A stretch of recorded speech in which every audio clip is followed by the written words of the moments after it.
que é o budismo? A palavra budismo é derivada da palavra bodhi, que significa despertar. Portanto, o budismo é a filosofia do despertar ou iluminação.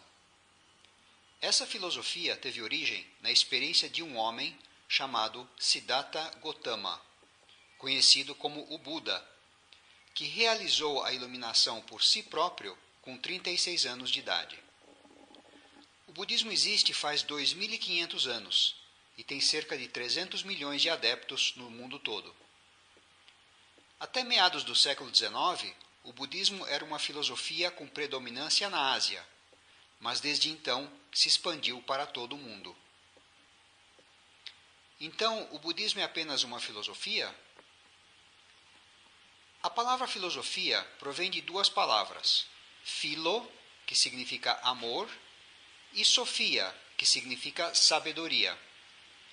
Então, filosofia é o amor pela sabedoria, ou amor e sabedoria. Ambos significados descrevem o budismo com perfeição. O budismo ensina que devemos tentar desenvolver todo o potencial da nossa capacidade mental, de modo que possamos alcançar o claro entendimento da realidade. O budismo também prega o desenvolvimento do amor e bondade, de modo que possamos expressar verdadeira amizade por todos os seres. Quem foi o Buda? No ano 560 a.C., um bebê nasceu numa família real no norte da Índia. Ele cresceu rodeado pela riqueza e pelo luxo, mas acabou se dando conta de que o conforto e a segurança mundanas não asseguram a felicidade. Profundamente comovido pelo sofrimento que viu ao seu redor, ele decidiu tentar encontrar o caminho para a felicidade humana. Com 29 anos de idade, ele abandonou a vida de príncipe e saiu em busca da solução para os problemas humanos. Ele estudou e praticou com mestres distintos, mas nenhum deles, na verdade, sabia a causa do sofrimento humano e como superá-lo. Por fim, depois de 6 anos de estudos e experimentos com todos os tipos de práticas ascéticas e meditativas, ele realizou o fim da ignorância e compreendeu a origem e a cessação do sofrimento. A partir dessa data, ele passou a ser o Buda, o Iluminado. Ele viveu por mais 45 anos, durante os quais viajou pelo norte da Índia e ensinou a todos que quisessem ouvir aquilo que ele havia descoberto. A sua paciência e compaixão eram legendárias, e milhares de pessoas se tornaram seus discípulos. Com 80 anos, ele faleceu. Não foi um ato irresponsável do Buda abandonar a família? Não deve ter sido uma decisão fácil para Siddhartha Gautama abandonar a família em busca de algo completamente desconhecido. Durante muito tempo, ele deve ter sofrido com angústia e hesitação. Ele tinha duas alternativas: permanecer com a família ou dedicar-se ao mundo.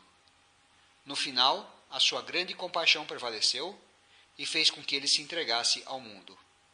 E desde a sua iluminação até os dias de hoje, todo o mundo ainda se beneficia com o seu sacrifício. Essa não foi uma decisão irresponsável, mas talvez o supremo sacrifício que alguém pode fazer. O Buda está morto faz muito tempo.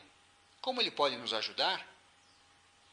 Faraday descobriu a eletricidade e já morreu faz muito tempo, mas a sua descoberta ainda nos beneficia hoje.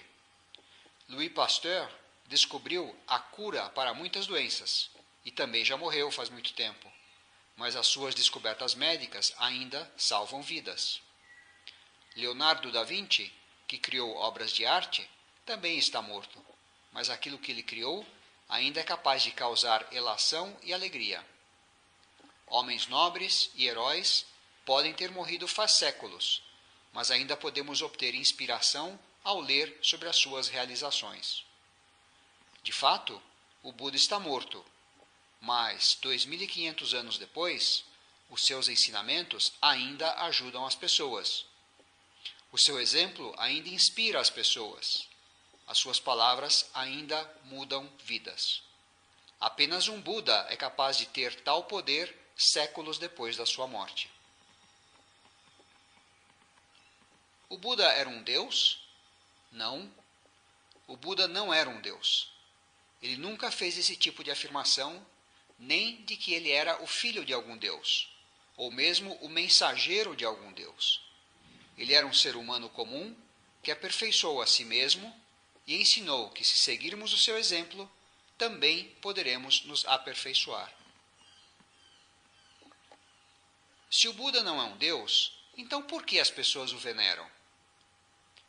Há diferentes tipos de veneração. Quando as pessoas veneram um deus, elas o honram e glorificam, fazem oferendas e pedem favores, acreditando que o deus irá ouvir os seus louvores, receber as oferendas e atender às orações. O outro tipo de veneração é quando demonstramos respeito por alguém ou alguma coisa que admiramos. Quando um professor entra na sala de aula, ficamos em pé. Quando somos apresentados a algum dignatário, o cumprimentamos. Quando ouvimos o hino nacional, assumimos uma postura respeitosa. Esses são todos gestos de respeito e veneração, e indicam a nossa admiração por pessoas ou coisas. Esse é o tipo de veneração praticado pelos budistas. Uma estátua do Buda, com as mãos gentilmente repousadas sobre o colo e com um sorriso compassivo nos lábios, nos recorda do esforço para desenvolver a paz e o amor dentro de nós mesmos. O perfume do incenso nos recorda da penetrante influência da virtude. As velas nos recordam da luz do conhecimento. E as flores, que em breve irão murchar e morrer, nos recordam da impermanência.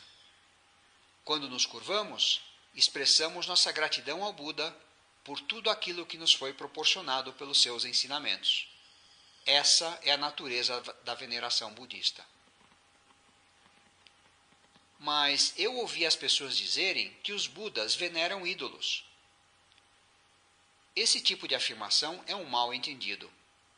A definição do dicionário para a palavra ídolo é estátua ou simples objeto cultuado como deus ou deusa. Como vimos, os budistas não acreditam que o Buda era um deus. Então, como poderiam acreditar que um pedaço de madeira ou pedra possa ser um deus? Todas as religiões empregam símbolos para expressar vários conceitos. No taoísmo, o yin e yang é usado para simbolizar a harmonia entre os opostos. No sikhismo, a espada é usada para simbolizar a busca espiritual. No cristianismo, o peixe é usado para simbolizar a presença de Cristo, e a cruz é usada para simbolizar o seu sacrifício. No budismo, a estátua do Buda é usada para simbolizar a perfeição humana.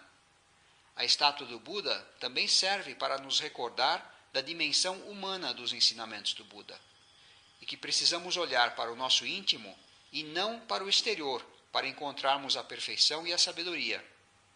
Dizer que os budistas veneram ídolos é incorreto.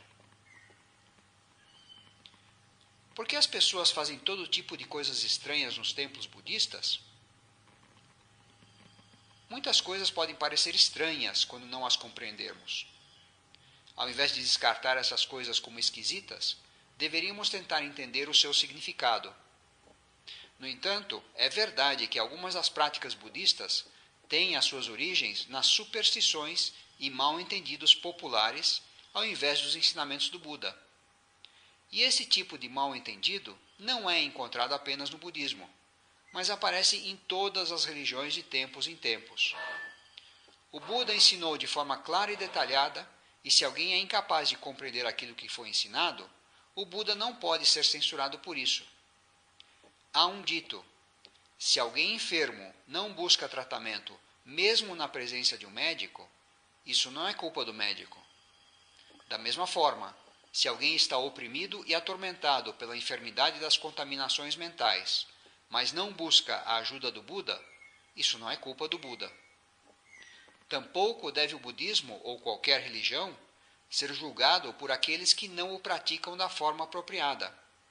Se alguém quiser conhecer os verdadeiros ensinamentos budistas, deve ler as palavras do Buda ou buscar os ensinamentos através daqueles que os entendem de forma correta. Por que há tantos tipos distintos de budismo? Há muitos diferentes tipos de açúcar: mascavo, branco, granulado, em pedra, xarope e cristalizado. Mas todos são açúcar e todos têm o mesmo sabor doce. Diferentes formas são produzidas para atender às diferentes necessidades de uso. Com o budismo ocorre o mesmo. Há o Theravada, Zen, Terra Pura e Vajrayana, mas todos são budismo e todos têm o mesmo sabor, o sabor da liberdade. O budismo evoluiu para formatos distintos para ser relevante para as distintas culturas nas quais ele se estabeleceu. O budismo foi reinterpretado ao longo dos séculos para continuar relevante para as novas gerações. Externamente, os distintos tipos de budismo podem parecer muito diferentes, mas no núcleo de cada um encontram-se as 4 nobres verdades e o caminho óctuplo. O budismo tem base na ciência? Antes de responder a essa questão, seria melhor primeiro definir a palavra ciência. De acordo com o dicionário, ciência é o conjunto de conhecimentos socialmente adquiridos ou produzidos, historicamente acumulados, dotados de universalidade e objetividade, que permitem sua transmissão e estruturados com métodos, teorias e linguagens próprias, que visam compreender e possibilitam orientar a natureza e as atividades humanas. Há alguns ensinamentos budistas que não se encaixam nessa definição, mas um dos ensinamentos mais importantes no budismo, as 4 nobres verdades, com certeza se encaixa. O sofrimento, que é a primeira nobre verdade, é uma experiência universal e objetiva, que pode ser definida, experimentada e medida. A segunda nobre verdade afirma que o sofrimento tem uma causa natural, que é o desejo pelo prazer dos sentidos, que de modo semelhante é uma experiência universal e objetiva, que pode ser definida, experimentada e medida.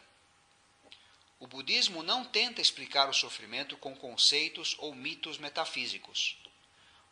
O sofrimento tem fim de acordo com a terceira nobre verdade, e não com a ajuda de um ser supremo, através da fé ou de orações, mas simplesmente removendo a sua causa.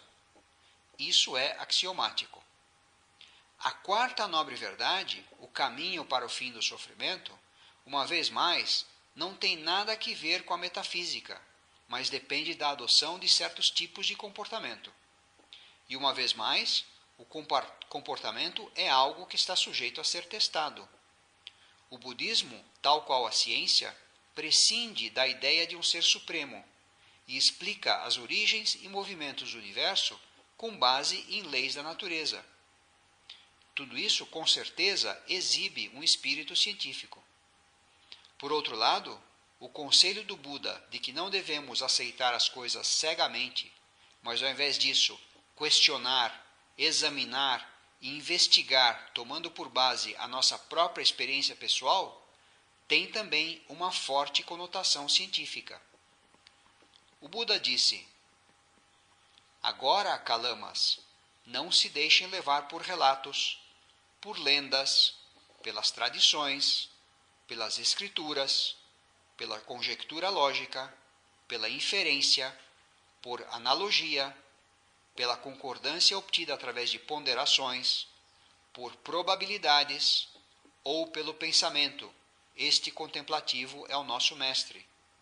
Quando vocês sabem por vocês mesmos que essas qualidades são hábeis, essas qualidades são isentas de culpa, essas qualidades são elogiadas pelos sábios, essas qualidades, quando postas em prática, conduzem ao bem-estar e à felicidade. Então vocês devem penetrar e permanecer nelas." Podemos então dizer que, embora o budismo não seja completamente científico, com certeza ele tem uma forte conotação científica, e certamente é a mais científica das religiões. É significativo que Albert Einstein, um dos maiores cientistas do século XX, tenha dito sobre o budismo: a religião do futuro será uma religião cósmica. Deve transcender um Deus pessoal e evitar os dogmas e as teologias, abrangendo ambos o natural e o espiritual. Ela deve estar baseada num senso religioso que surja da experiência de todas as coisas, naturais e espirituais, e uma unidade que tenha significância. O budismo preenche essa descrição. Se houver alguma religião que esteja à altura das necessidades científicas modernas, essa religião é o budismo.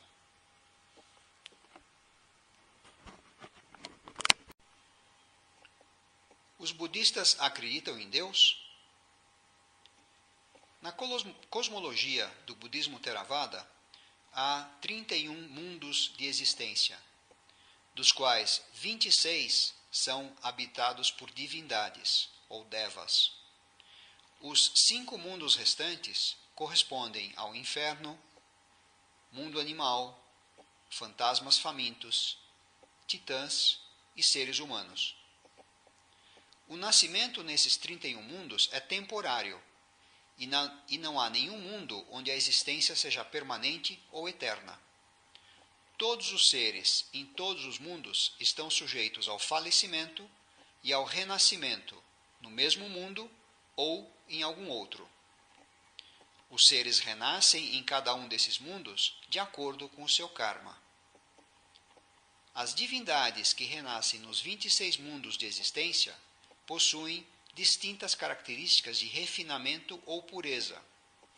Por exemplo, os primeiros 6 mundos de divindades, depois do mundo humano, ainda fazem parte da esfera sensual, ou seja, são divindades que ainda desfrutam do prazer dos sentidos. A diferença em relação ao mundo humano é que essas divindades desfrutam mais prazeres do que os humanos, cuja experiência é uma combinação de prazer e dor. Já nos mundos seguintes, as divindades apresentam gradualmente qualidades cada vez mais refinadas e purificadas, que correspondem aos estados mentais experimentados nos jhanas, que são estados mentais puros, acompanhados de profunda concentração e absorção mental. Portanto, o que caracteriza as divindades de um determinado mundo são as qualidades mentais desenvolvidas e presentes na mente daquele ser. Essas qualidades mentais são provenientes da prática de ações meritórias ou da prática de desenvolvimento da mente através da meditação. Agora, através da prática dos jhanas, é possível que alguns seres desenvolvam poderes extraordinários, os poderes supra-humanos descritos em vários suttas. Os poderes supra-humanos descritos nos suttas não incluem a onisciência. A onisciência do Buda é um aspecto controverso no cânone. Em geral, o cânone retrata o Buda sob uma perspectiva humanista. Ele é um ser humano comum, igual a qualquer outro, que através do seu próprio esforço acabou descobrindo a realidade da vida. Essa descoberta em muitos suttas é descrita como a compreensão dos 3 conhecimentos verdadeiros: o conhecimento das vidas passadas, o conhecimento sobre como o karma determina o processo de renascimento e o conhecimento da destruição das impurezas mentais. Este último é o que caracteriza a iluminação, e esse conhecimento não é privilégio do Buda, pois está disponível para qualquer um. Em contraponto a essa perspectiva humanista, os comentários da escola Theravada atribuem um certo grau de onisciência ao Buda. A posição oficial da escola Theravada é que o Buda era onisciente, mas apenas em relação àquilo para o qual ele dirigia sua mente. Ou seja, o Buda não era capaz de saber tudo de forma simultânea e precisava dar atenção para aquilo que ele queria saber. Essa interpretação sofreu uma profunda transformação no budismo especialmente com o desenvolvimento do Mahayana, que atribui ao Buda um caráter totalmente transcendental, um caráter divino, distante do ideal humanista presente no cânone. O capítulo a seguir, Multiplicação de Budas e Bodhisattvas, foi traduzido de um ensaio de autoria do renomado estudioso do budismo, Etienne Lamotte. Ele foi publicado no livro The World of Buddhism e descreve resumidamente o desenvolvimento deste tema no budismo Mahayana. Multiplicação de Budas e Bodhisattvas. Mesmo reconhecendo no Buda uma série de poderes e prerrogativas, os Savakas, que é a palavra usada para descrever os discípulos do Buda e o Theravada, durante muito tempo mantiveram-no no plano humano.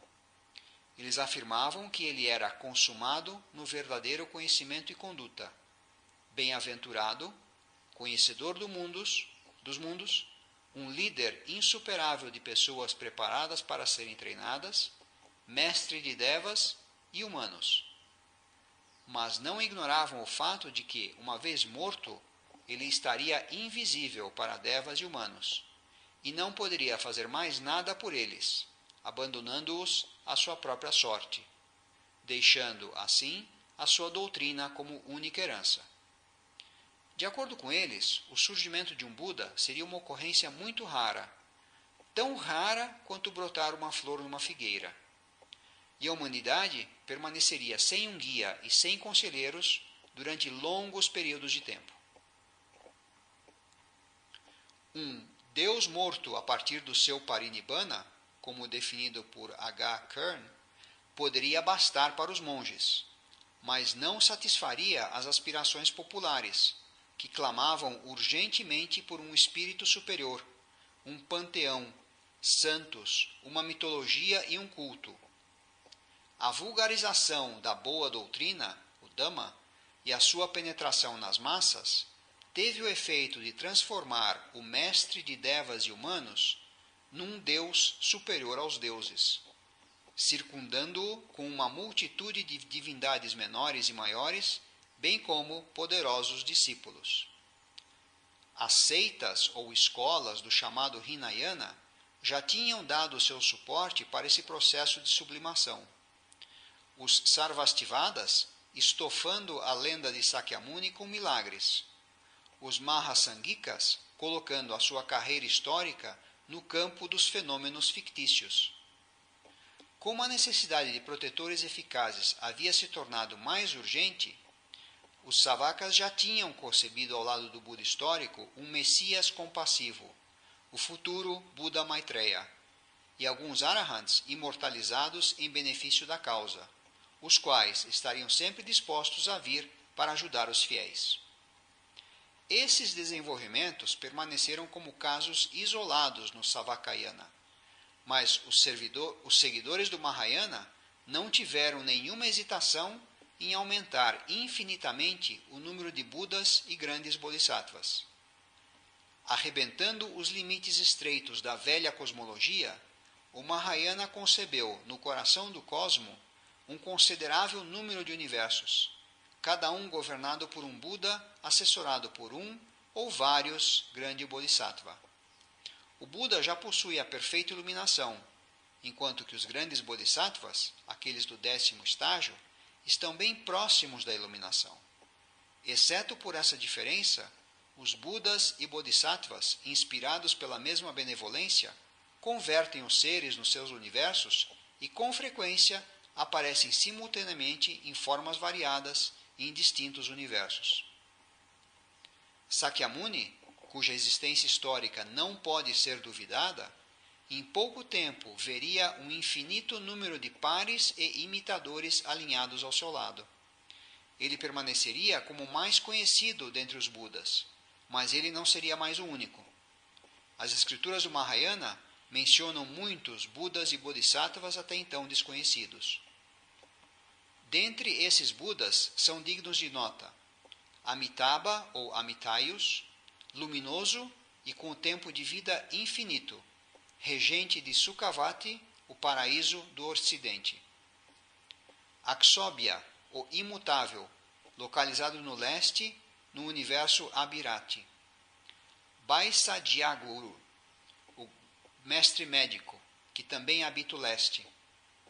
Os mais famosos bodhisattvas são Maitreya, aguardando no paraíso de Tusita para suceder a Sakyamuni, Avalokiteshvara, que habitou o monte Potalaka antes de manifestar-se na China sob a forma da divindade feminina Kuan Yin, Manchuri, de uma doce majestade, o Bodhisattva da sabedoria. Conclusão. É possível afirmar que para aquelas pessoas com um entendimento mais profundo ou sofisticado dos ensinamentos budistas, essa multitude de Budas e Bodhisattvas são apenas manifestações da sabedoria e compaixão do Buda. No entanto, parece impossível evitar que na cultura popular, menos esclarecida, os Budas e Bodhisattvas acabem assumindo uma dimensão divina, que acaba caracterizando-os como deuses todo-poderosos, atribuindo a eles um caráter semelhante ao das religiões teístas.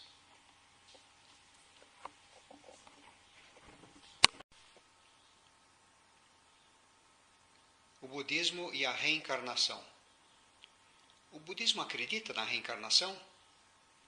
O budismo não ensina a reencarnação. O budismo acredita no renascimento. Qual é a diferença entre reencarnação e renascimento? A reencarnação é a ideia da existência de um espírito separado do corpo. Com a morte do corpo, esse mesmo espírito reassume uma outra forma material e segue evoluindo. O renascimento na concepção budista não é a transmigração de um espírito, de uma identidade substancial, mas a continuidade de um processo, um fluxo do devir, no qual vidas sucessivas estão conectadas umas às outras através de causas e condições. Esse processo ou fluxo não ocorre apenas com a morte, mas está presente constantemente nas nossas vidas. Nós estamos em constante mudança, com cada momento nas nossas vidas surgindo na dependência do momento anterior, que deixou de existir. É um pouco parecido com a correnteza de um rio, a correnteza fluindo continuamente sem cessar. Não é possível entrar no mesmo rio duas vezes.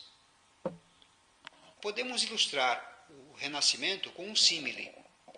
É como se a chama de uma vela fosse empregada para acender uma outra vela, e nesse processo a primeira vela fosse apagada. A chama da segunda vela surgiu na dependência da primeira vela, ou seja, tem uma conexão com ela. Mas a chama da segunda vela não é idêntica à primeira. Então, as duas chamas possuem uma ligação, mas não são idênticas. De onde então vem o homem e para onde ele está indo? Há três respostas possíveis para esta questão. Aqueles que acreditam na existência de um Deus, em geral, postulam que antes da criação de um ser, ele não existe. Ele passa a existir pela vontade do Deus Criador. De acordo com o seu modo de vida, o seu destino será o paraíso ou o inferno eternos. Há outros, humanistas e cientistas, que postulam que um ser surge através da concepção baseada em causas naturais. Nasce e, depois de viver algum tempo, morre, deixando de existir por completo. O budismo não adota nenhuma dessas explicações. A primeira dá origem a uma série de questões de ordem ética. É difícil explicar, se somos realmente criados por um Deus, por que tantos seres nascem com deformidades terríveis, ou por que tantos fetos abortam por causas naturais ou são natimortos.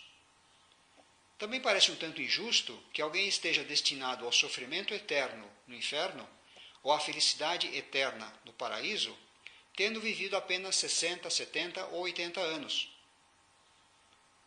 A segunda explicação é um pouco melhor do que a primeira e está mais baseada em evidências científicas, mas ainda assim deixa muitas questões sem resposta. Como é possível que um fenômeno tão incrível como a consciência possa se desenvolver do simples encontro entre o esperma e o óvulo? E agora que muitos fenômenos paranormais são reconhecidos como ramos da ciência, fenômenos como a telepatia são cada vez mais difíceis de se encaixar no modelo puramente materialista. Para o budismo, com a morte, a consciência, com todas as suas tendências, preferências, habilidades e características que foram desenvolvidas e condicionadas nesta vida, se reestabelece no embrião.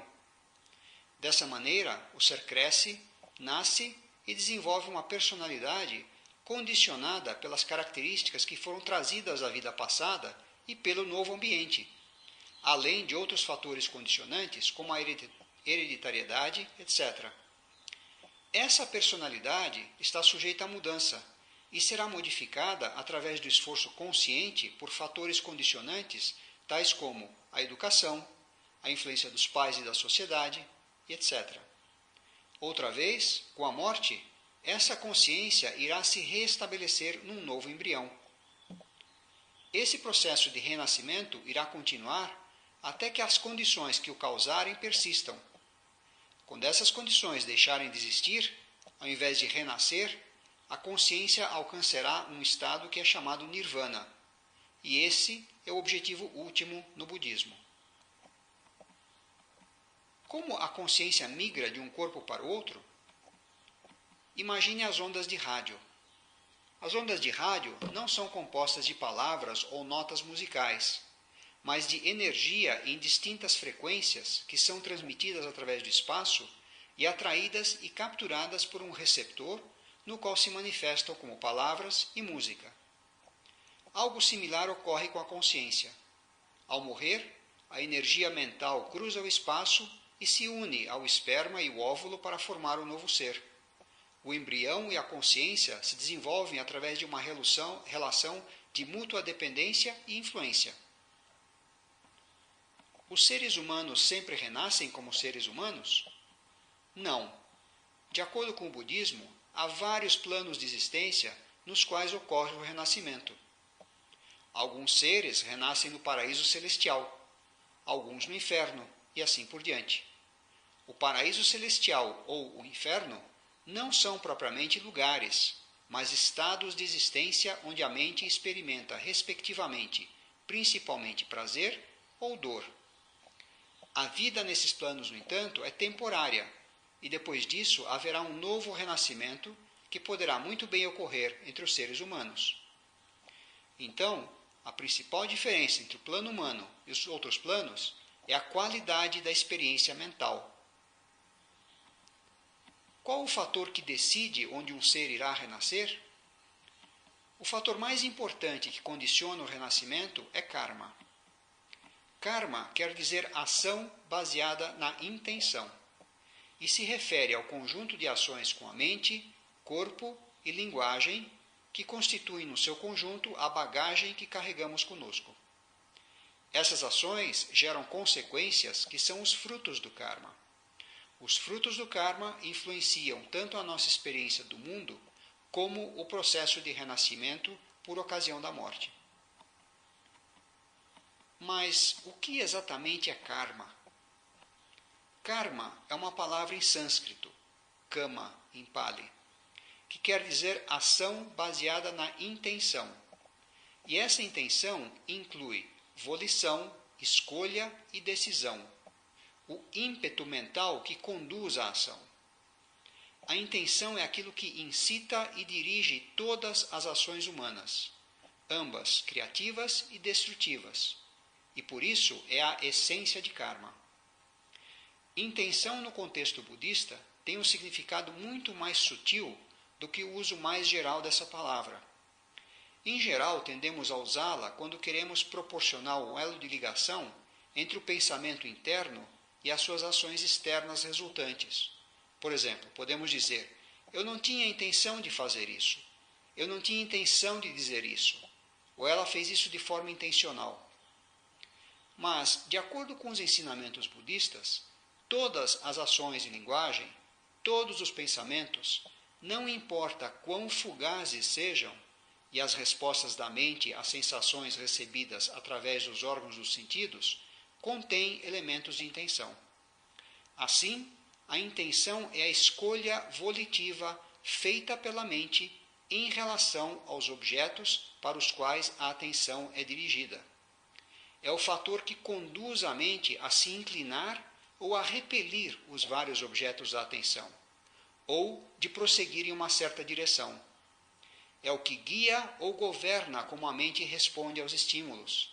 É a força que planeja e organiza os movimentos da mente e, no final das contas, é aquilo que determina os estados experimentados pela mente. Karma opera no universo como uma cadeia contínua de causa e efeito. Essa cadeia não está só condicionada à causação no sentido físico, mas também tem implicações éticas e morais. Boas ações trazem bons resultados. Más ações trazem maus resultados. É um dito comum. Nesse sentido, karma é uma lei moral. Os seres humanos estão constantemente emitindo energia física e mental em todas as direções. Na física, aprendemos que não há perda de energia, ela só muda de forma. Essa é a chamada lei da conservação de energia. Do mesmo modo, a energia mental nunca é perdida, ela é transformada. Portanto, karma é a lei da conservação da energia moral. Através das ações com a mente, corpo e linguagem, os seres estão emitindo energia para o universo. E, em contrapartida, eles são afetados pelas influências que fluem na sua direção. Os seres, portanto, enviam e recebem todas essas influências, encontrando-se num estado de interdependência. O karma não deve ser confundido com destino, fatalidade. Destino transmite a ideia de que a vida de alguém foi planejada de antemão por algum poder externo e que a pessoa não tem controle sobre o desenrolar dos eventos na sua vida. Nesse sentido, é importante observar que karma, através dos seus frutos, é um fator que influencia o futuro e não que determina o futuro, pois a cada momento os seres têm a oportunidade de agir no sentido de reforçar os frutos do karma ou de minimizá-los. Isso ocorre porque no budismo, karma não é visto de uma forma absolutamente linear. Há um processo linear em operação, através do qual experimentamos no presente os frutos de ações passadas. Mas também há um processo sincrônico, no qual o presente é influenciado pelo fruto das ações no presente. Dessa forma, o budismo reconhece que há um certo espaço para o exercício do livre-arbítrio. Qualquer ação desprovida de intenção não tem impacto na lei de karma. Por exemplo, um barranco desmoronando, uma pedra caindo de uma montanha ou um galho morto caindo de uma árvore não faz parte do escopo da lei de karma, mas de alguma outra lei da natureza.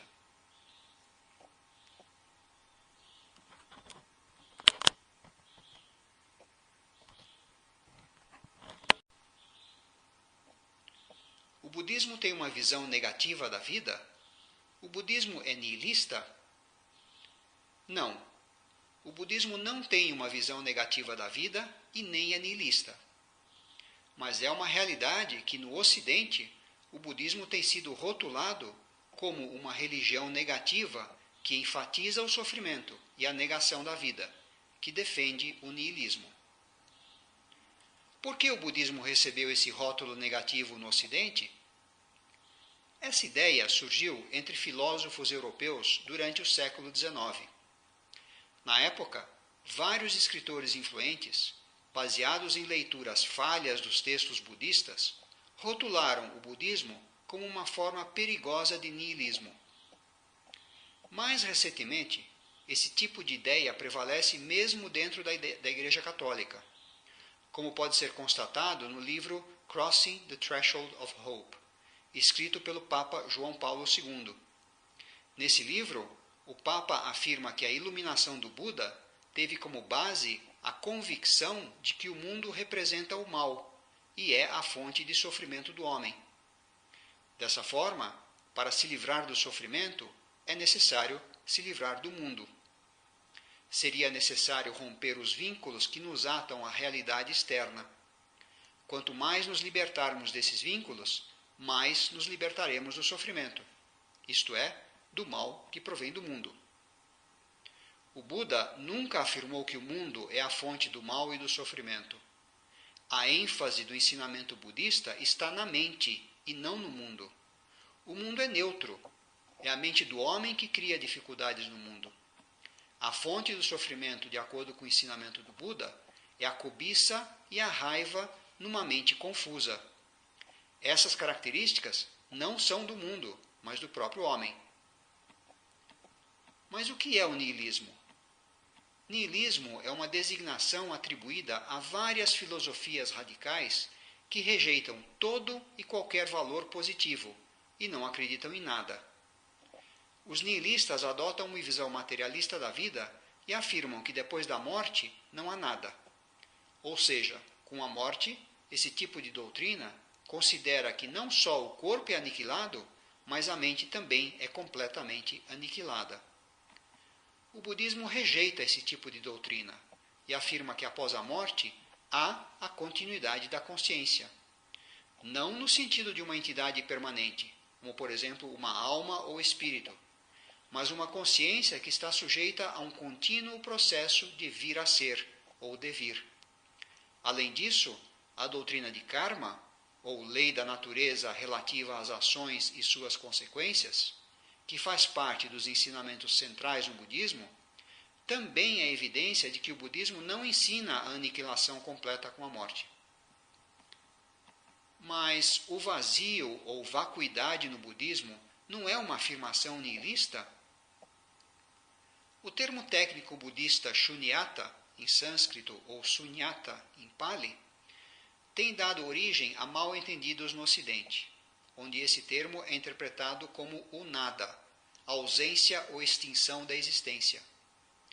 Shunyata ou vacuidade é um sinônimo para a origem dependente. A origem dependente é provavelmente o ensinamento budista mais importante e, em essência, afirma que todas as coisas, quer sejam materiais ou mentais, surgem, subsistem e desaparecem de acordo com causas e condições. Nenhum tipo de coisa existe de forma autônoma, independente de causas e condições. Essas causas e condições são internas e externas. Por exemplo, uma árvore depende para sua sobrevivência do seu tronco, raízes, galhos e folhas, que são as suas condições internas. Mas também a árvore depende da terra, do sol, do abastecimento de água e das condições climáticas de uma forma geral para sua sobrevivência. Essas são as condições externas. Sem estar suportada por essas condições, a árvore não existe, o que leva à conclusão de que a árvore em si é vazia. Uma outra forma de análise é observar que as condições internas, na verdade, são partes nas quais a árvore pode ser dividida. E ao dividir a árvore em partes, não há nada nessas partes que contenha em si a característica de árvore. A ideia da árvore é um conceito criado pela mente, a partir da união daquelas partes. E assim sendo, a árvore em si é vazia.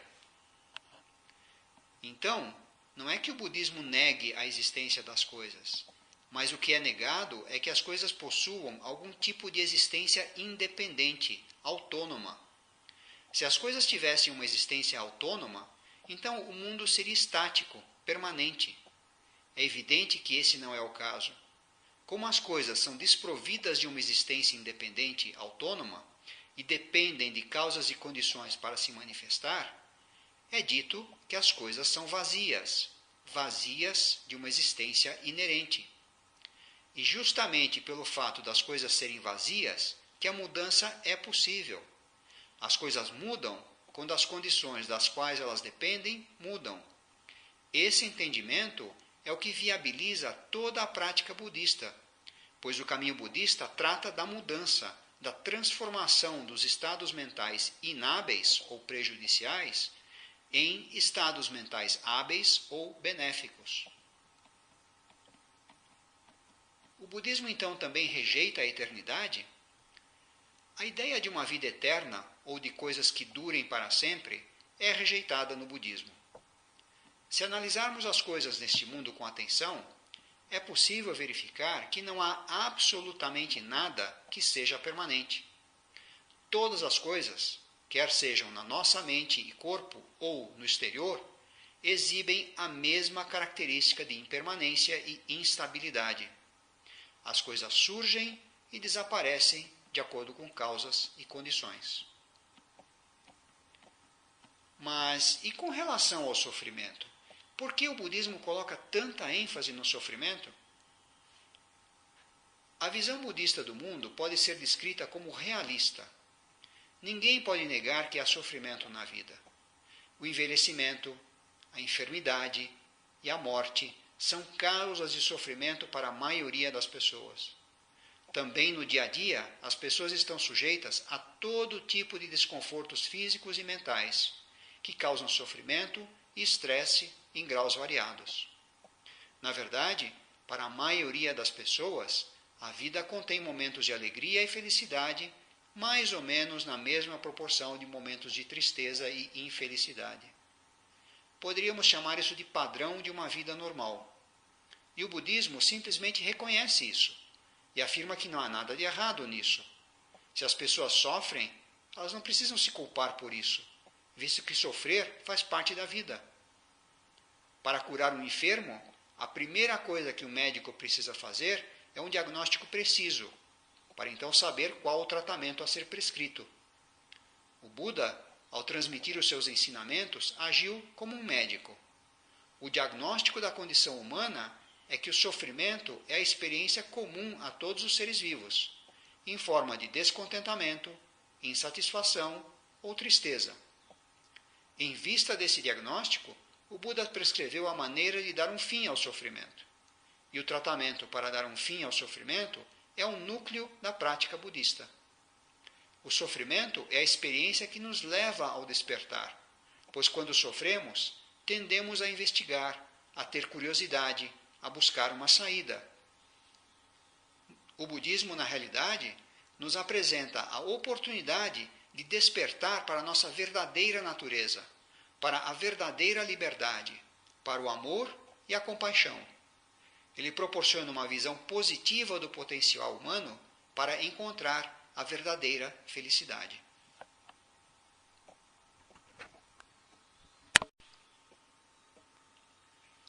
O budismo e o homossexualismo. Há algum tipo de prática sexual rejeitada pelo budismo? Em primeiro lugar, é necessário fazer a distinção entre os praticantes budistas que adotam o monasticismo e aqueles que seguem a vida leiga.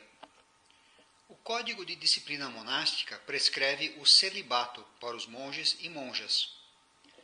Para os leigos, há um conjunto de 5 preceitos éticos que devem ser observados, sendo que o terceiro preceito determina que a pessoa deve evitar o comportamento sexual impróprio.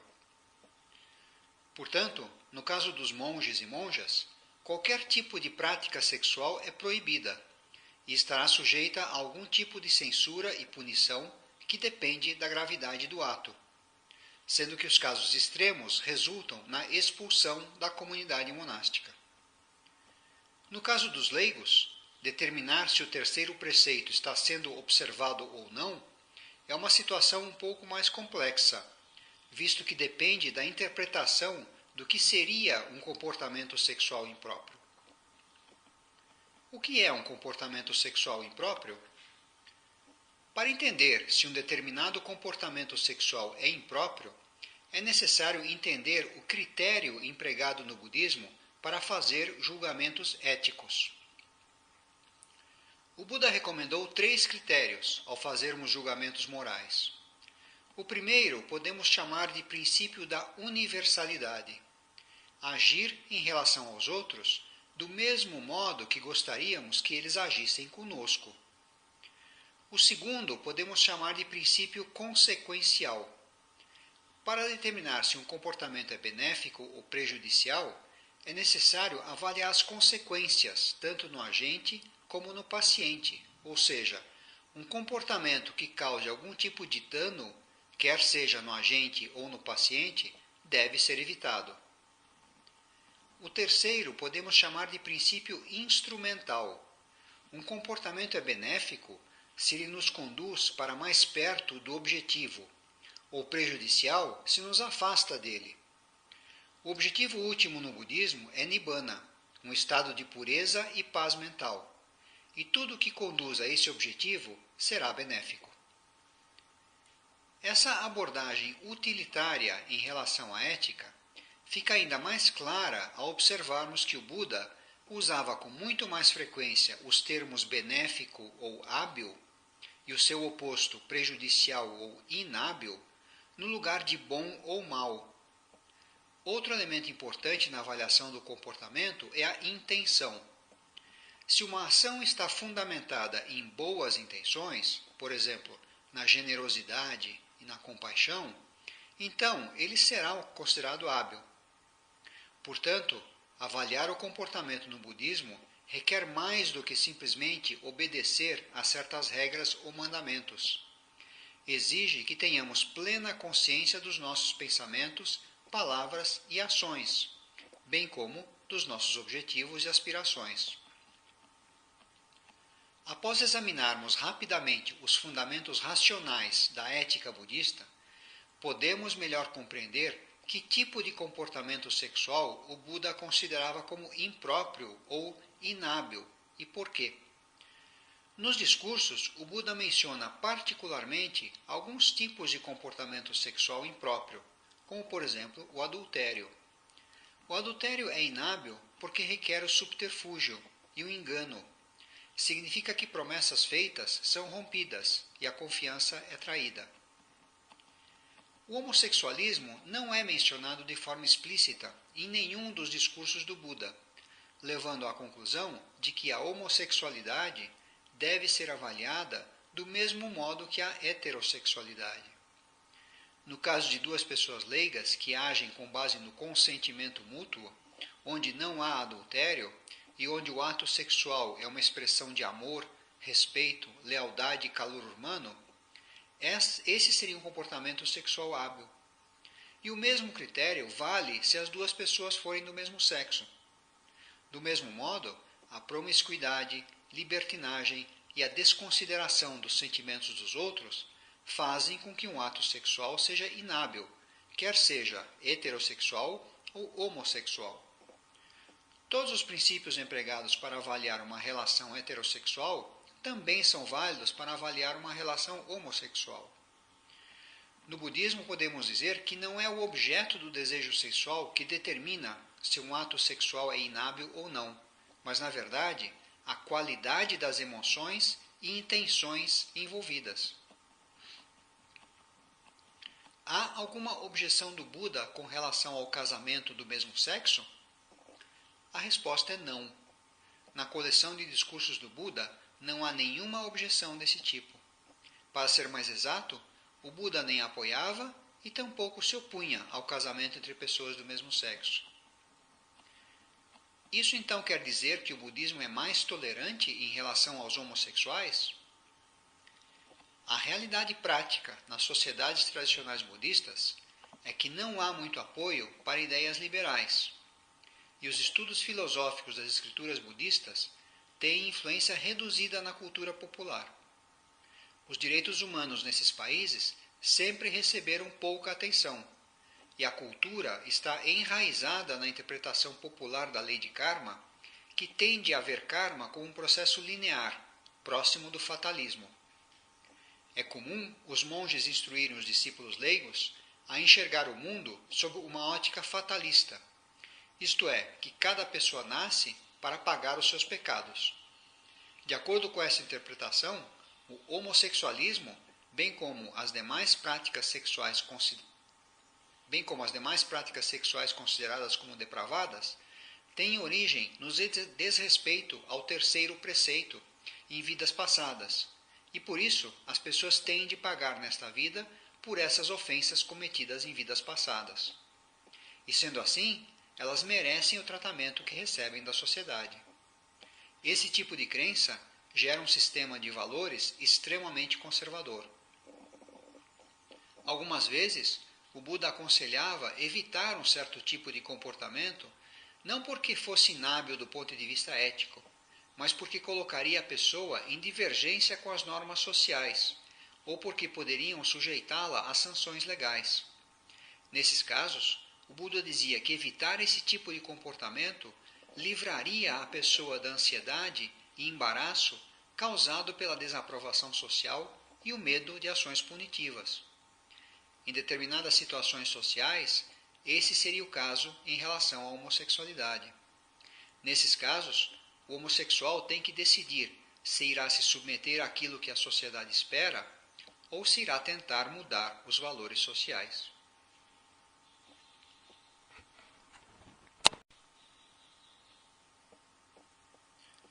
No budismo, todo desejo é ruim? O Buda disse que as pessoas não são felizes devido ao desejo, e que o desejo é a causa do sofrimento humano. Isso significa que no budismo todo desejo é considerado ruim? O Buda reconheceu que o desejo é uma força poderosa nas nossas vidas, e que a busca pelo prazer está profundamente enraizada na nossa mente. O Buda não negou isso, mas o que ele descobriu é que existem distintos tipos de desejo e distintos tipos de prazer. Ele observou que não vale a pena buscar alguns tipos de prazer, pois eles acabam se revelando insatisfatórios pelo fato de sempre terminarem. Como diz o ditado, tudo que é bom dura pouco. E quando termina, a reação natural é buscar mais. E como esse novo prazer também terminará, então essa busca acaba se tornando inútil e inglória. Além da impermanência, uma das características de todas as coisas, o Buda também descobriu que esses tipos de prazer, que não vale a pena buscar, apresentam perigos e desvantagens enormes. Um deles, apesar da satisfação proporcionada, é o de despertar uma busca contínua por prazeres ainda mais intensos e duradouros.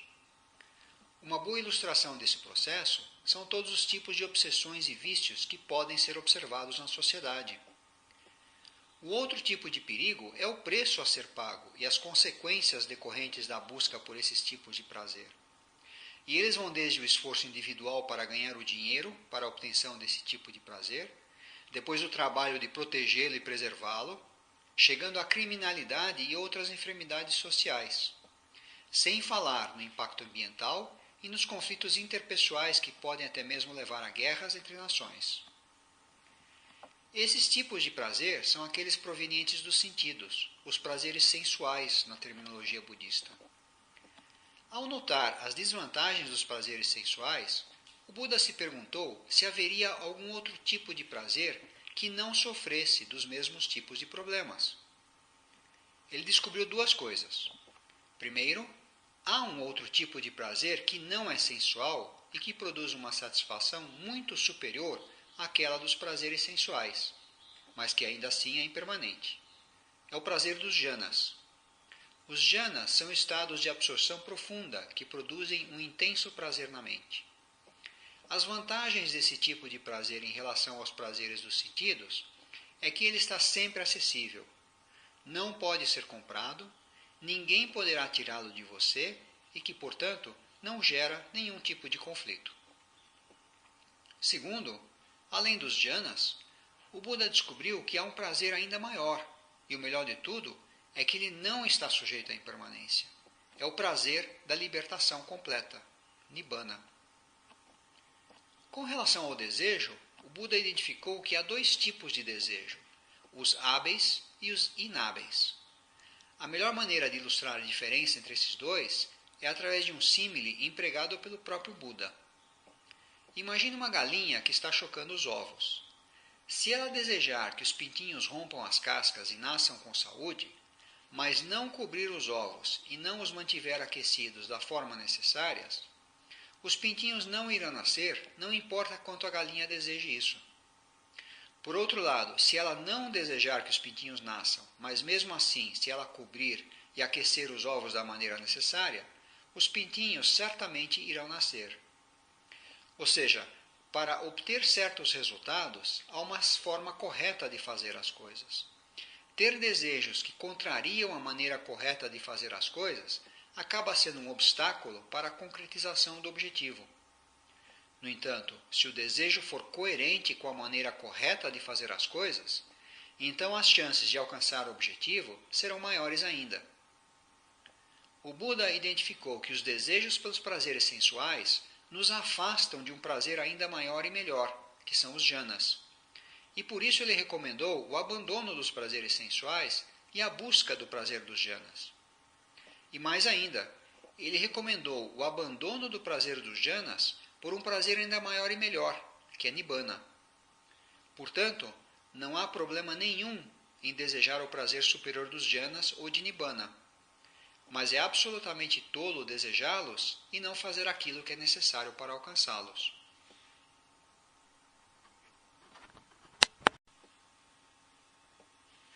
Por que devo meditar? A resposta é simples: para desfrutar da verdadeira felicidade. Todos nós sabemos o que é sentir-se feliz. Já sentimos isso várias vezes. O problema é que, invariavelmente, esse sentimento de felicidade não dura, acaba desaparecendo. Quantas vezes não desejamos obter algo acreditando que aquilo traria a verdadeira felicidade? Obtendo aquilo que desejamos, o sentimento de felicidade pode ser extremamente intenso e recompensador. Mas, passado algum tempo, já não sentimos mais a mesma coisa, e até começamos a ver defeitos naquilo que antes parecia completamente perfeito. A nossa reação, regra geral, é colocar defeito no objeto. Ou seja, se aquilo que obtivemos não trouxe a felicidade completa e duradoura, é porque não encontramos a coisa certa. E assim, saímos em busca de alguma outra coisa que seja perfeita e duradoura. E assim seguimos na nossa busca sem fim. Mas há uma felicidade que é perfeita e duradoura, que não desaparece e que não depende das circunstâncias. A verdadeira felicidade está no interior, nas nossas próprias mentes. Não pode ser encontrada no mundo, lá fora.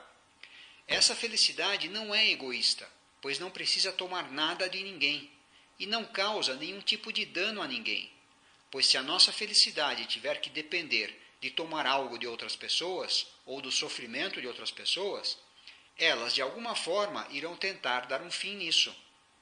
A felicidade que vem do interior não precisa ter um fim e não precisa tomar nada de ninguém, sendo, portanto, um ato de sabedoria e um ato de compaixão. Para encontrá-la, o único método possível é a meditação. Entendendo a mente. A meditação é como uma expedição exploratória no interior das nossas mentes. Um processo investigatório que tem dois objetivos. O primeiro é entender como a mente funciona e o segundo é treiná-la.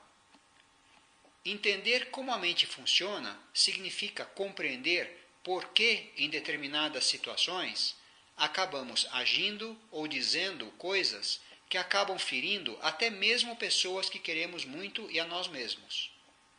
Coisas das quais acabamos nos arrependendo mais tarde. Ou porque as coisas que obtemos, que nos trazem tanta felicidade, passado algum tempo, perdem valor. Treinar a mente significa deixar de lado aqueles hábitos mentais que acabam produzindo uma felicidade apenas temporária, que prejudicam os outros e a nós mesmos, e que nos afastam da verdadeira felicidade. Além disso, treinar a mente significa cultivar, desenvolver aqueles hábitos que irão beneficiar os outros e a nós mesmos e que conduzem à verdadeira felicidade. O objetivo da meditação não é curar um determinado mal-estar emocional que a pessoa possa estar sentindo, mas sim atacar o problema na sua raiz, eliminando as causas que dão origem a todos os tipos de mal-estar mental e que impedem a verdadeira felicidade.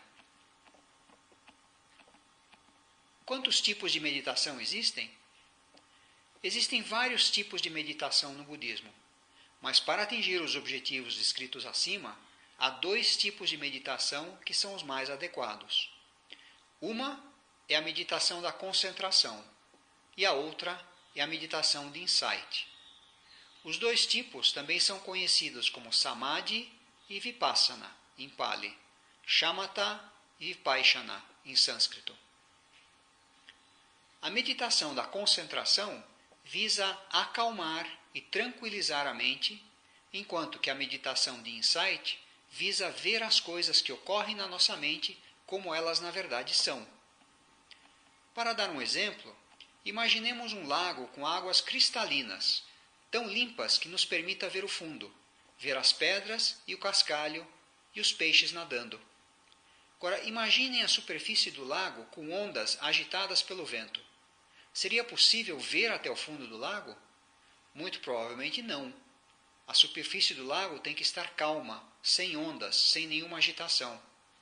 Assim é como funciona a meditação da concentração, que tem como objetivo subjugar a agitação natural da mente para poder ver melhor o que está acontecendo. Agora, imaginem que a superfície do lago está calma. A pessoa que está olhando é capaz de ver e apreciar aquilo que está na água.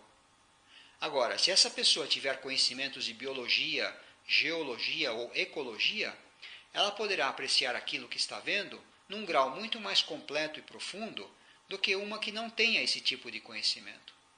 De modo semelhante, com a meditação de insight, que possibilita ao meditador enxergar e entender completa e profundamente aquilo que está ocorrendo na sua mente. Mas isso também implica que há um certo referencial para a prática da meditação de insight, que são exatamente os ensinamentos do Buda sobre a realidade das coisas. Praticar a meditação de insight sem esse referencial é perda de tempo.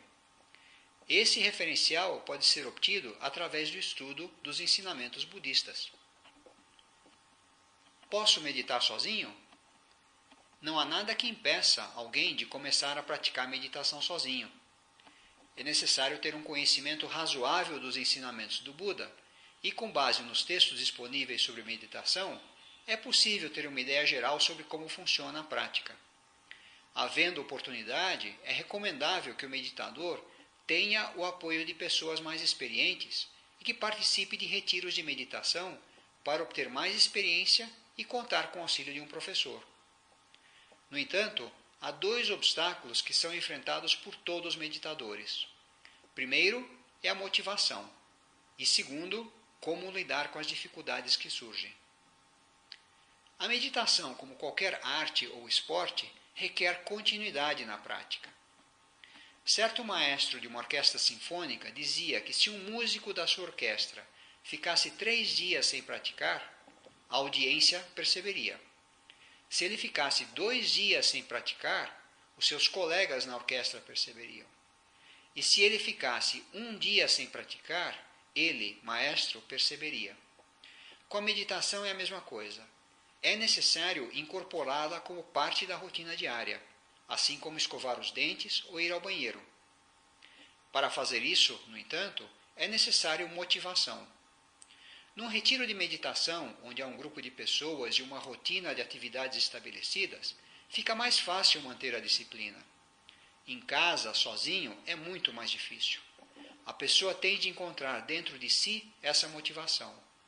Desenvolver um senso de urgência, samvega em Pali, é um dos principais fatores que ajuda a estimular a energia para a prática da meditação.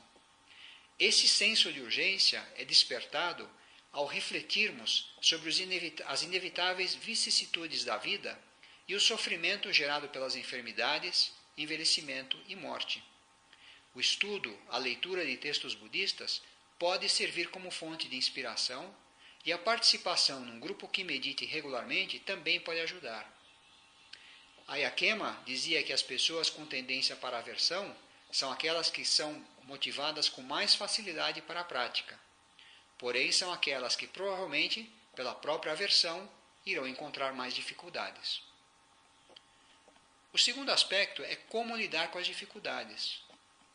Não que a meditação seja algo difícil. A meditação em si é muito fácil.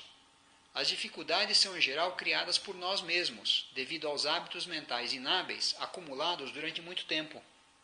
Isso é o que cria as dificuldades na meditação. Qualquer prática de meditação terá mais chance de ser bem-sucedida se for acompanhada por uma sensação de bem-estar mental. Isso não só cria um fator de estímulo para praticar a meditação, como é também a condição necessária para que a meditação transcorra com menos dificuldades. O objeto de meditação mais recomendado é a respiração, que inclusive foi o que o próprio Buda empregou. A respiração tem a vantagem de ser algo neutro, mas ao mesmo tempo capaz de condicionar a mente e o corpo. Dependendo da forma como a respiração é observada, ou seja, o tipo de atenção e intenção na mente ao observar a respiração, combinado com um ritmo de respiração que seja confortável e agradável, é possível com facilidade criar essa sensação de bem-estar no corpo e na mente. Esse será um bom ponto de partida, ao qual poderemos sempre recorrer. Além disso, é importante, como base para uma meditação bem-sucedida, que o meditador observe certas regras de conduta, cujo conteúdo mínimo abarca os 5 preceitos, e o ideal, a ação correta, a linguagem correta e o modo de vida correto do nobre caminho óctuplo. A observação dessas regras de conduta visa evitar o remorso e a agitação mental, e com isso, contribuir para o ambiente de bem-estar e tranquilidade da mente.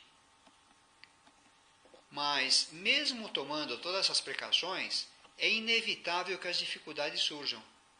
E nesse aspecto, uma pessoa mais experiente pode ajudar bastante, evitando que o meditador perca tempo em demasia com problemas de fácil solução. Por outro lado, o meditador tem de estar preparado para emoções fortes que podem se encontrar contidas dentro da mente e que, devido à prática da meditação, encontrem uma forma de vir à tona e, assim, impossibilitar que a mente se tranquilize.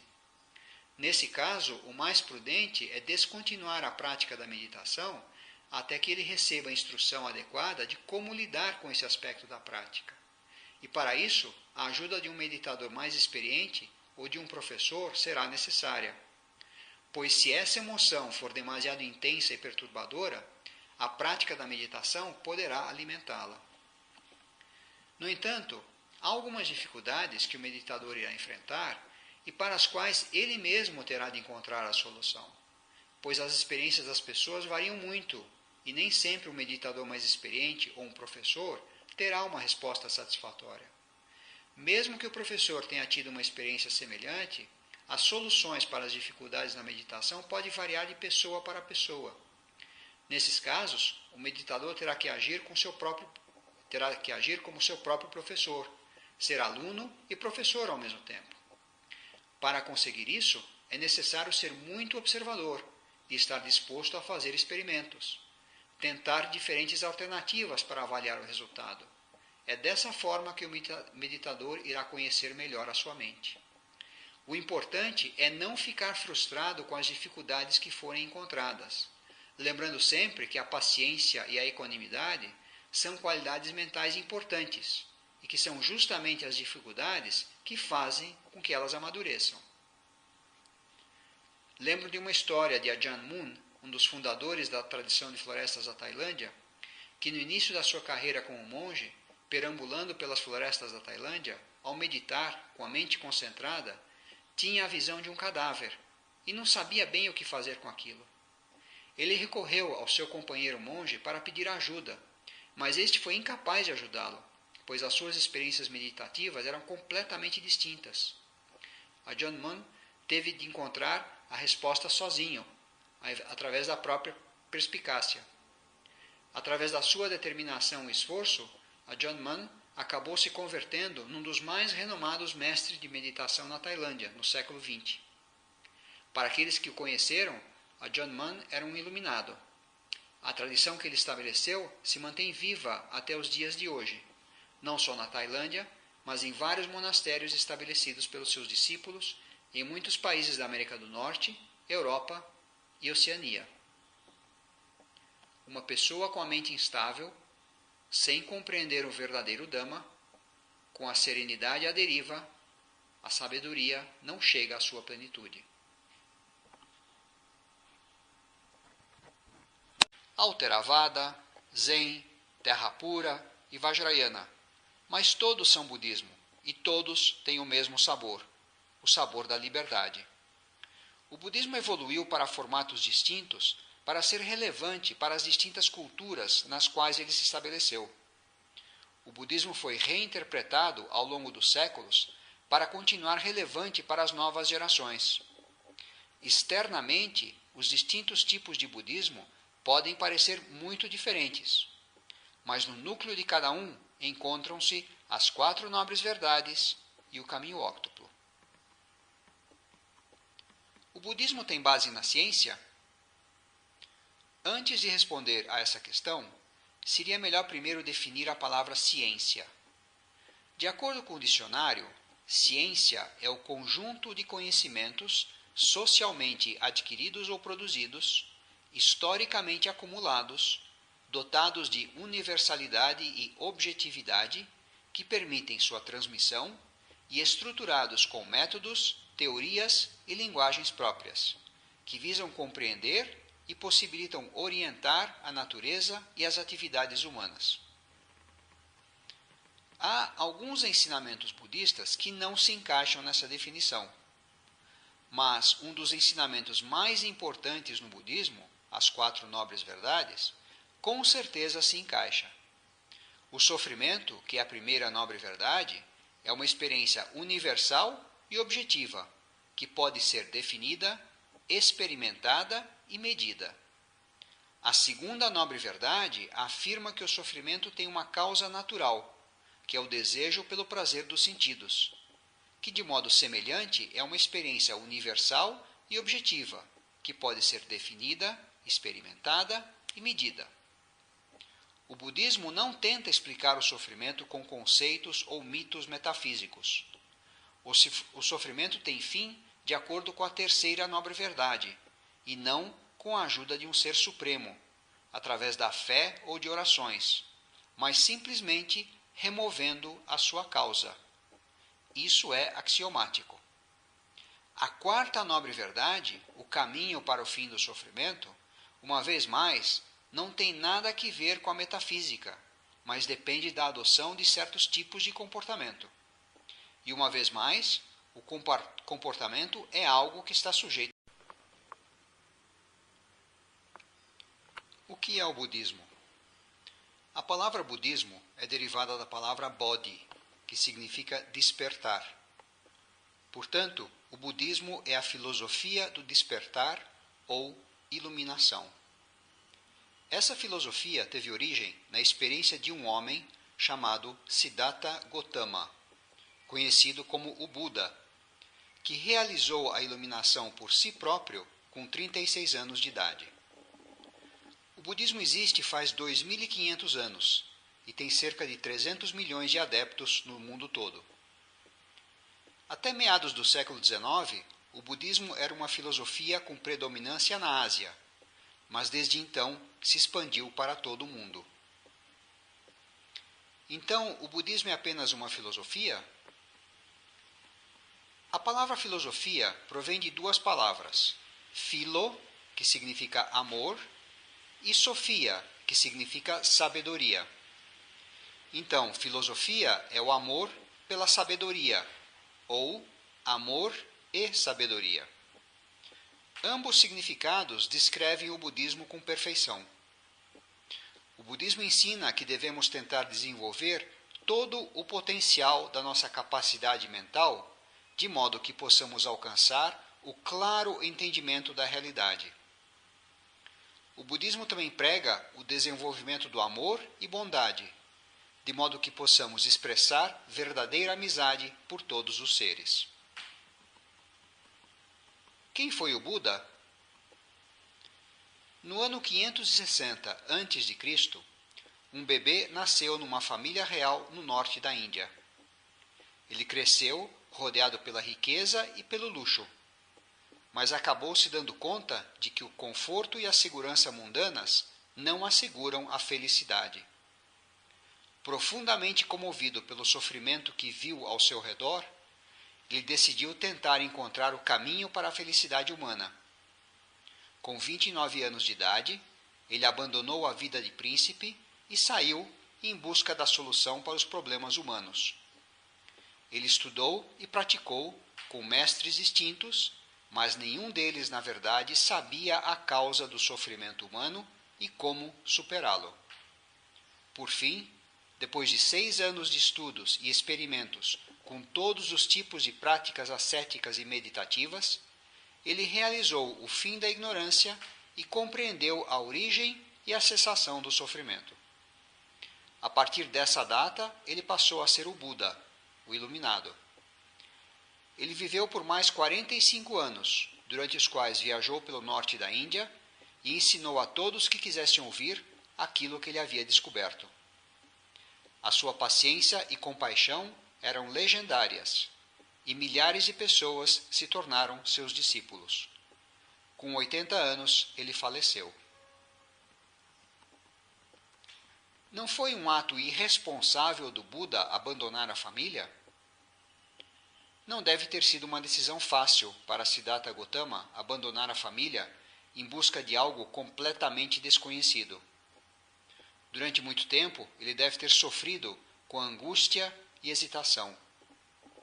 Ele tinha 2 alternativas: permanecer com a família ou dedicar-se ao mundo. No final, a sua grande compaixão prevaleceu e fez com que ele se entregasse ao mundo. E desde a sua iluminação até os dias de hoje, todo o mundo ainda se beneficia com o seu sacrifício. Essa não foi uma decisão irresponsável, mas talvez o supremo sacrifício que alguém pode fazer. O Buda está morto faz muito tempo. Como ele pode nos ajudar? Faraday descobriu a eletricidade e já morreu faz muito tempo, mas a sua descoberta ainda nos beneficia hoje. Louis Pasteur descobriu a cura para muitas doenças e também já morreu faz muito tempo, mas as suas descobertas médicas ainda salvam vidas. Leonardo da Vinci, que criou obras de arte, também está morto, mas aquilo que ele criou ainda é capaz de causar elação e alegria. Homens nobres e heróis podem ter morrido faz séculos, mas ainda podemos obter inspiração ao ler sobre as suas realizações. De fato, o Buda está morto, mas 2.500 anos depois, os seus ensinamentos ainda ajudam as pessoas.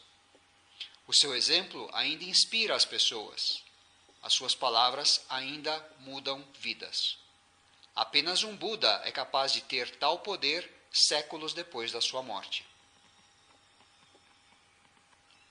O Buda era um deus? É usado para simbolizar a harmonia entre os opostos. No sikhismo, a espada é usada para simbolizar a busca espiritual. No cristianismo, o peixe é usado para simbolizar a presença de Cristo, e a cruz é usada para simbolizar o seu sacrifício.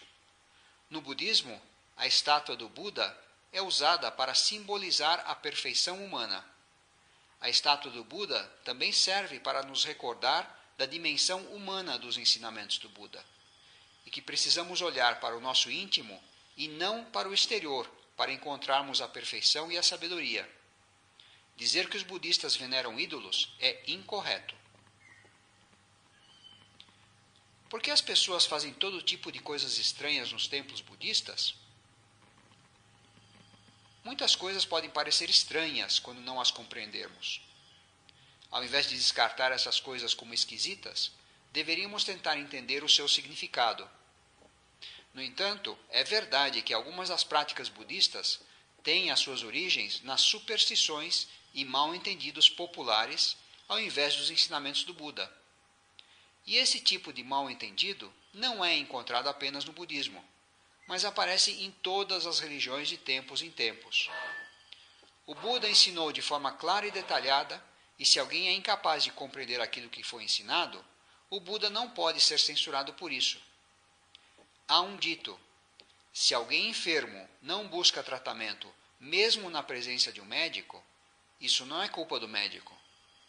Da mesma forma, se alguém está oprimido e atormentado pela enfermidade das contaminações mentais, mas não busca a ajuda do Buda, isso não é culpa do Buda. Tampouco deve o budismo ou qualquer religião ser julgado por aqueles que não o praticam da forma apropriada. Se alguém quiser conhecer os verdadeiros ensinamentos budistas, deve ler as palavras do Buda ou buscar os ensinamentos através daqueles que os entendem de forma correta. Por que há tantos tipos distintos de budismo? Há muitos diferentes tipos de açúcar: mascavo, branco, granulado, em pedra, xarope e cristalizado. Mas todos são açúcar e todos têm o mesmo sabor doce. Diferentes formas são produzidas para atender às diferentes necessidades de uso. Com o budismo ocorre o mesmo. Não, o Buda não era um deus. Ele nunca fez esse tipo de afirmação, nem de que ele era o filho de algum deus, ou mesmo o mensageiro de algum deus. Ele era um ser humano comum que aperfeiçoou a si mesmo e ensinou que, se seguirmos o seu exemplo, também poderemos nos aperfeiçoar. Se o Buda não é um deus, então por que as pessoas o veneram? Há diferentes tipos de veneração. Quando as pessoas veneram um deus, elas o honram e glorificam, fazem oferendas e pedem favores, acreditando que o Deus irá ouvir os seus louvores, receber as oferendas e atender às orações. O outro tipo de veneração é quando demonstramos respeito por alguém ou alguma coisa que admiramos. Quando um professor entra na sala de aula, ficamos em pé. Quando somos apresentados a algum dignatário, o cumprimentamos. Quando ouvimos o hino nacional, assumimos uma postura respeitosa. Esses são todos gestos de respeito e veneração, e indicam a nossa admiração por pessoas ou coisas. Esse é o tipo de veneração praticado pelos budistas. Uma estátua do Buda, com as mãos gentilmente repousadas sobre o colo e com um sorriso compassivo nos lábios, nos recorda do esforço para desenvolver a paz e o amor dentro de nós mesmos. O perfume do incenso nos recorda da penetrante influência da virtude. As velas nos recordam da luz do conhecimento. E as flores, que em breve irão murchar e morrer, nos recordam da impermanência. Quando nos curvamos, expressamos nossa gratidão ao Buda por tudo aquilo que nos foi proporcionado pelos seus ensinamentos. Essa é a natureza da veneração budista. Mas eu ouvi as pessoas dizerem que os Budas veneram ídolos.